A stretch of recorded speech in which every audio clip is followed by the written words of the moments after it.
Hello, and I hope you find you well. I'm going to read a few poems now on mining, poems that I've written, and they're all based on the life of miners and mainly around the period of World War II. I hope you enjoy them. My first poem is called The Forgotten Conscripts, and it's dedicated to all miners, but in particular the Bevin boys. My call-up papers came through the door, and I wondered where I would spend the war. In the Royal Marines or the Navy at sea? In the Army, oh where would it be? I might be a pilot or a rear gunner too, a Brill Cream boy in RAF Blue. So off I went to ask where I'd go. 'Twas 10, I was told, you're going below. For your number, my son, is 1 in 10. You're going to be with the colliery men. Down to the pits to dig out the coal. With lamp and a pick, you will enrol. Overalls blue and hard hat of black. The boys in the cage will all watch your back. And what you are doing is essential to all, for without the call, our country may fall. Not all of those enlisted became fighting men. Instead, they dug coal again and again, keeping fires burning ever so bright, and helping our country to win the fight. So that's where I spent my time in the war, miles beneath with the rich and the poor. Bevin boys was the name we were given. Many long gone and to heaven have risen. The next poem I'm going to read to you is basically dedicated to all the miners again, but many suffered terrible lung diseases, and this sort of touches on that.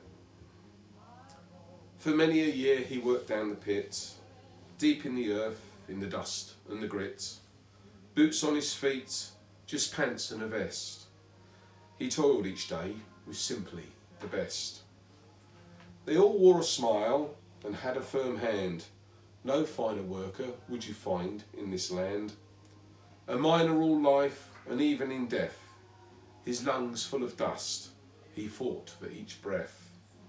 A lamp on his head that shone oh so bright, but now he has gone, so has the light. The next poem is a little bit, again, touches on the way that the men start their day. It's 6 o'clock and they make their way along the path in a field full of hay, where golden sun warms the ground and birds sing out a wonderful sound. In a meandering line, one by one, they trudge the path, father and son. Yes, every day and every night, the colliers march to the pit just out of sight. Snapped in packed with bread and ham, an apple perhaps for the working man, who soon in the cage will drop below, come summer's sun or winter's snow. After a cup of tea from the pit canteen, they wait their turn to go to the scene, riding on belts or they walk all the way, where they work hard for their pay. Tubs arrive empty and leave the face full. Ponies at first the heavy tubs pull, then out by chain to pit bottom, fossilised fuel of a time long forgotten. Working by lamp, lit the chip away, to earn a bonus on top of their pay. Human moles so deep underground, always alert for a warning sound. Creaking with timbers, small falls of rock, they continue to graft, stopped only by clock. And when to the surface again they all come, they shield their eyes from the bright golden sun.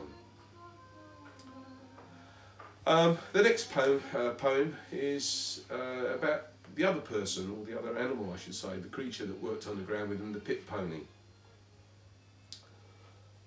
I was only 4 when I started work, but from graft I didn't shirk, hauling tubs down the pit where miners worked in coal and grit. Each day I'd work the shift with men who whistled like a garden wren, to haul the tubs from the face at a steady but mighty pace. My mane was clipped and tail cut short, no thighs below at which to snort. Hoofs all shod with shoes of steel, I ate the miner's apple peel. I only worked a shift a day, but down below each week I'd stay, until it was my turn for rest, up to the surface with the rest. A weekend's break in meadows green, across the land a familiar scene, where ponies rested and would play upon the grass and fresh cut hay. 20 years I did graft at the bottom of the shaft, and when my working days were done, with the others I freely run. So that's my few poems for you today. I hope you've enjoyed them. And all it leaves me to say is stay safe until we meet again. Thank you and goodbye.